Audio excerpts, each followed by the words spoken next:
எந்த விஷயத்துக்காக நான் என் குடும்பத்தோடு போய் ஒன்று சேர்றேனோ சேரலையோ அது ரெண்டாம் பட்சம். என் பேரனுக்காக நான் என் குடும்பத்தோடு போய் ஒன்று சேர போகிறது நிச்சயம். காரணம் என்னங்கிறத சொல்லிடுறேன்.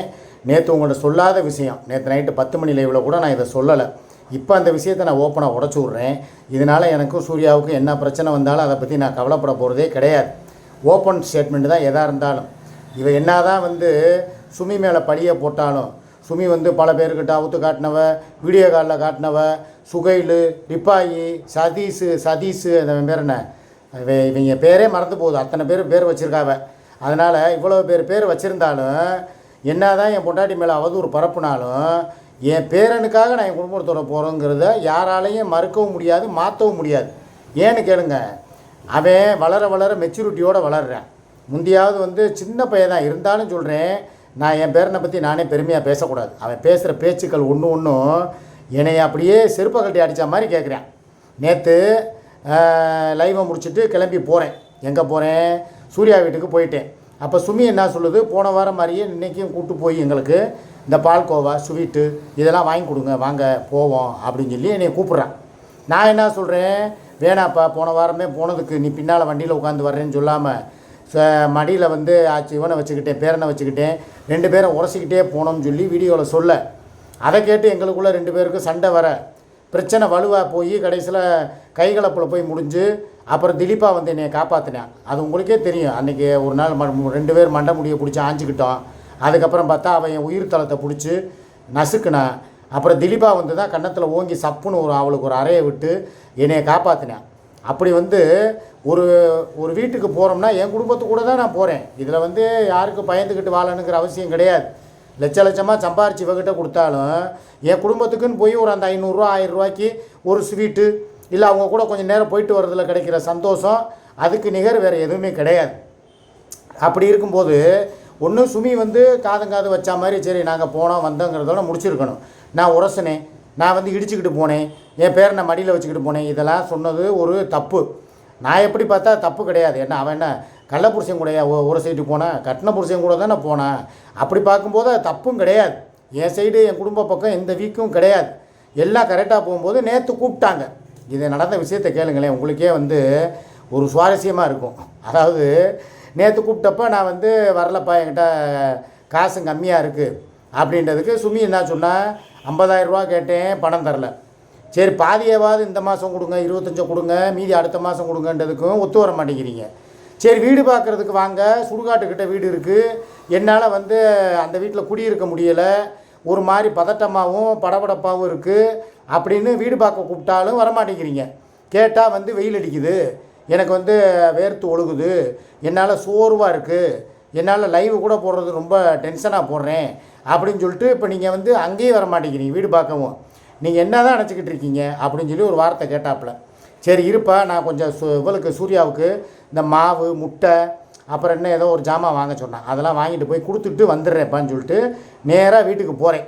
போய் சூர்யாக்கிட்ட எல்லாத்தையும் கொடுத்துட்டு, எப்போ போன வாரம் மாதிரி இல்லை, இந்த வட்டம் நானும் என் பேரனு மட்டும் போகிறோம், ஏதோ ஸ்வீட்டு வேணும்னு கேட்குறாங்க, இதில் ஒரு காக்கில் அதில் ஒரு காக்கில் மொத்தம் வாங்கி கொடுத்துட்டு மொத்தத்துக்கு ஒரு 500 ரூபாய்க்கு ஒரு பொருளை வாங்கி கொடுத்துட்டு நான் வந்துடுறேப்பா அப்படின்னு தான் சொன்னேன்.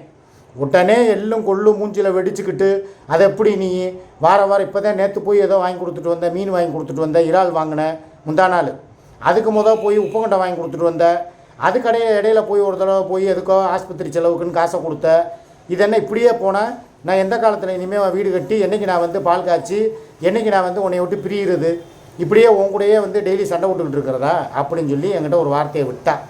நானும் சரி வேணாம் அப்படின்னு சொல்லிட்டு ரைட்டு, இவள் எதுக்கு வெளியில் போகிறத பிடிச்சி வேட்டிக்குள்ளே விடணும், பேசாமல் போய் படுத்துருவோம் அப்படின்னு சொல்லிட்டு படுத்துட்டேன். இதுதான் ட்விஸ்ட் இருக்குது. திருப்பி சுமி எனக்கு ஃபோன் அடிச்சுக்கிட்டே இருந்தான். நான் நம்பரை தூக்கி பிளாக்கில் போட்டேன். வாட்ஸ்அப் காலில் வந்தான். சரி என்ன தான் ஏதோ அர்ஜென்ட்டு போகல அப்படின்னு சொல்லி ஃபோன் எடுத்து ஆன் பண்ணேன். ஆன் பண்ணால் என் பேரையும் பேசினேன்.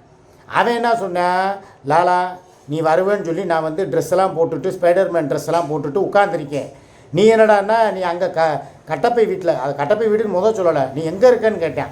எப்பயுமே அவன் பேசும்போது ஆரம்பித்த உடனே எங்கே இருக்கேன்பேன். நான் ஆஃபீஸில் இருக்கேன்டா அப்படின்னு. நீ ஆஃபீஸ்லையா இருக்க, நீ கட்டப்பை கருப்பி வீட்டில் இருக்க, சூப்பீஸில் இருக்க, நீ இப்போவே கிளம்பி வா, நான் ஸ்பைடர்மேன் ட்ரெஸ்ஸு போட்டு ரெடியாக இருக்கேன், என்னை ஏமாத்தாத, என்னை ஏமாத்தினா இனிமேல் உங்ககிட்ட நான் பேச மாட்டேன் அப்படின்ட்டான். சரி, சின்ன பிள்ளை மழலை குரல், நான் வந்து எந்த இதையுமே மனசில் வைக்கலை. இவ கட்டப்பை கருப்பியோ இல்லை வந்து வேறு எந்த இதுவுமே இவ பின்னணியோ எதுவுமே எனக்கு ஞாபகத்துக்கு வரல. டக்குன்னு சட்டையை எடுத்து போட்டேன், வண்டி எடுத்தேன், நேராக கிளம்பி வந்தேன். வந்தால் பழங்கானத்தத்தில் தான் இருந்தாங்க. சரின்னு சொல்லி பார்த்துட்டு சுமியை கூட்டு போகல. ஏன்னா போன வாரமே வந்து அவள் பின்னால் வந்து உட்காருன்னு சொல்லிவிட்டு அதை வச்சு இவ வந்து ஒரு பஞ்சாயத்து பண்ணாங்கிறதுக்காக ஏன் மனசாட்சிப்படி கட்டின பொண்டாட்டியாக இருந்தாலும் எப்போ வேணாம், அவங்க டிஃபன் சென்டரில் உட்காந்து சாப்பிட்டுக்கிட்டு இருந்தாங்க. நீ சாப்பிடு, நான் என் பேரனை கூட்டிகிட்டு போய் ஏதாவது சாக்லேட்டு ஸ்வீட்டு வாங்கி கொடுத்துட்டு வர்றேன் அப்படின்னு சொல்லி தாங்க அவனை வண்டியில் ஏற்றுறேன். ஏற்றிட்டு நாங்கள் 2 பேர் போய்கிட்டு இருக்கோம். அவன் சொல்கிறான் என்கிட்ட, அது குழந்தையாக இருந்தாலும் இந்த காலத்து குழந்தைகளை பாருங்கள், 2026 குழந்தைகள் எப்படி பேசுதுங்கிறதுக்கு ஒரு உதாரணம். நம்மெல்லாம் கூட சின்ன வயசில் இப்படி பேசியிருப்போமான்னு எனக்கு தெரியலை.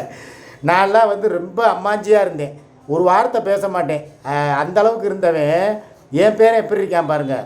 ஏழாளா கட்டப்பை கருப்பிக்கு வந்து என்னை பிடிக்கவே மாட்டேங்குது அப்படின்னா. இல்லையாடா ஏன்டா அப்படி கேட்குற அப்படின்ட்டேன். இல்லை, என்னைய மாத்திரம் ஏன் அவங்க எதிரியாகவே பார்க்குறாங்க, நான் சின்ன பையன் தானே, ஏன் என்னை பார்க்க விட மாட்டேங்கிறாங்க, எதுக்காக நீ எங்கள் கூட டூர் வர மாட்டேங்கிற, எங்களை எங்கேயாவது கூட்டு போகலாம்ல, எங்கள் கூட ஒரு நாள் வீட்டில் நீ வந்து படுக்கலாம்ல, தங்கலாம்ல, எதுக்கு நீ வந்து வரமாட்டேங்கிறலாலா, நான் என்னலாலா பண்ணினேன், நான் சின்ன பையன் தானே, என்னை பார்த்தா கருப்பிக்கு பாவமாக இல்லையா அப்படிங்கிறாங்க என் பேரன். இது எங்கள் அம்மா மேலே சத்தியம், என் தலை மேலே சத்தியம், என் பப்பு மேலே சத்தியங்க. உண்மையிலே நான் இதை எதிர்பார்க்கவே இல்லை. என்னடா சின்ன பையன் ஒருவேளை யாரும் சொல்லி கொடுத்து பேசுகிறானா இல்லை அவனாக பேசுகிறானா அப்படின்னு சொல்லி எனக்கு ஒரே ஆச்சரியத்துக்கு மேலே ஆச்சரியம். பிஞ்சு மனசில் ஒருவேளை சுமி தான் வந்து ஏதோ ஒன்று சொல்லி கொடுத்து நஞ்சை விதைச்சிட்டான்னு நினைக்கிறேன். குழந்தைகள்கிட்ட என்ன சொல்லணுமோ அதை சொல்லணும். இல்லை அவனாக வந்து அவகிட்ட வந்தவொடனே கூப்பிட்டு சத்தம் போட்டேன், எதுக்குப்பா நீ இப்படி சொல்லி வச்சுருக்க, நான் ஆஃபீஸுக்கு போகிறேன்னு சொல்லி தானே சொல்லிக்கிட்டு இருக்கேன், எதுக்கு தேவையில்லாமல் அவன்கிட்ட போய்கிட்டு நான் சூப்பீஸ் வீட்டுக்கு போகிறேன், கட்டப்பை கருப்பி விட மாட்டேங்கிற, நம்ம குடும்பத்தை பிரிச்சுட்டா, வந்து எங்கள் கூட தங்கு, உன்னை எதிரியாக நினைக்கிறாலாம், ஏப்பா சொல்லி வைக்கிற அப்படின்னு கேட்குறேன். அவள் சொல்கிறா, நான் அல்லாமலானே நான் அப்படிலாம் சொல்லவே இல்லைங்க, உங்கள் பேரே அவனாக பேசுகிறாங்க, அவன் உங்கள் வீடியோவை பார்ப்பேன், உங்கள் லைவு பார்ப்பேன், பல இதையும் பார்த்துக்கிட்டு இருக்கிறதுனால நீங்கள் கட்டப்பைக்கு அடிமையாக இருக்கீங்கிறத யார் சொல்லி அவனுக்கு தெரியும், நீ இவன் இல்லை பிறந்த குழந்தைக்கு கூட தெரியும், நீங்கள் கட்டப்பை கருமிக்கிட்ட வந்து அடிமையாக கிடக்குறீங்க, நீங்கள் ஒரு கொத்தடிமை வாழ்க்கை வாழ்ந்துக்கிட்டு இருக்கீங்கிறது என் பேர பிள்ளைக்கு தெரியாதா அப்படின்னு சொல்லி அவள் ஒரு போடு போட்டான். உண்மையிலே நான் அதை யோசிக்கிறேன். குழந்தைய வந்து நம்ம குழந்தைன்னு நினைக்கிறோம், ஆனால் அதுகளும் நம்ம லாலா இப்படி போய் இன்னொரு இடத்துல இருக்கிறாரு, ஏன்னா வளர வளர அவனுக்கு எவ்வளோ பாருங்கள் மெச்சூரிட்டி பாருங்கள். என்னைய தலையில் அடித்து என்னை விளக்க மாற்ற கொண்டே சாத்தி என்னை வந்து வீட்டுக்கு வாடா அப்படின்னு சொல்லி கூப்பிட்டு போகிற நாள் சீக்கிரம் வந்துடும் போல். என் பேரை மூலியமாக தான் அது வரப்போகுது, வேறு வழியே இல்லை. ஏன்னா என் மைங்க சொல்லி சொல்லி பார்த்தாங்க, கேட்கலை. நான் வந்து சூர்யா தான் வேணும்னு வந்தேன். இன்றைக்கி நிலைமையை பார்த்தா என் பேரை வந்து தலையெடுத்துட்டேன். அவன் பேசுகிற பேச்சும் அவன் சொல்கிறதும் நம்மளுக்கு அதை பார்க்கும் பொழுது நம்ம குடும்பத்தோடு நம்ம போய் சேர மாட்டோமா, நம்ம குடும்பத்து கூட நம்ம போய் வாழ மாட்டோமா, என் பொண்டாட்டிக்காக இல்லாட்டினாலும் என் பேரனுக்காவது என் குடும்பத்து கூட நான் இருக்க வேணாமா. ஏன்னா அவ்வளோ பேச்சு. அவன் கூட 1/4 மணி நேரமோ 1/2 மணி நேரமாக தான் இருந்தேன்.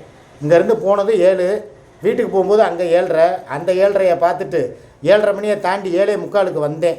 8 மணிக்கு அவங்கள சந்தித்தேன். 8:15 8:30 திருப்பி ரிட்டர்ன் போயிட்டேன் கருப்பி வீட்டுக்கு. இந்த 1/4 மணி நேர வாழ்க்கை, அந்த சந்தோஷம் எனக்குள்ளே அதை நினச்சிக்கிட்டே இருக்கேன். அதை அப்படியே அவன் பேசின பேச்சு. அப்புறம் ஏதோ ஒன்று சொன்னான், அதை மறந்துட்டு அப்படிலாம் சொல்லக்கூடாதான்னு சொல்லி சத்தம் போட்டேன்.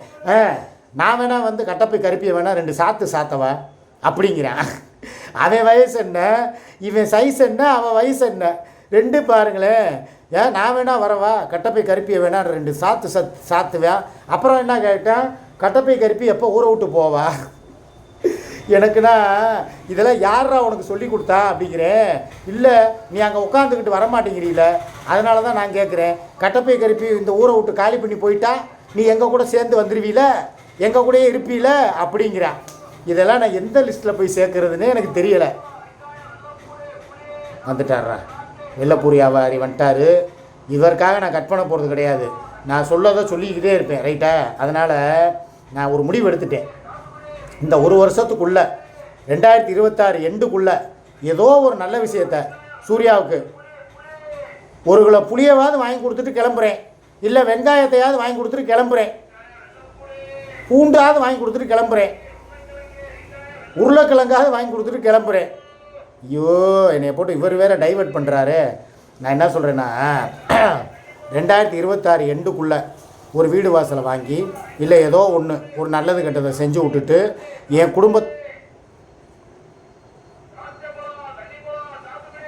ஆமாம் ரைட் என் குடும்பத்தோடு போய் நான் சந்தோஷமாக வாழ போகிறேன். ரெண்டாவது என் பேரனுடைய அந்த பேச்சு எனக்கு ரொம்ப பிடிச்சி போச்சு.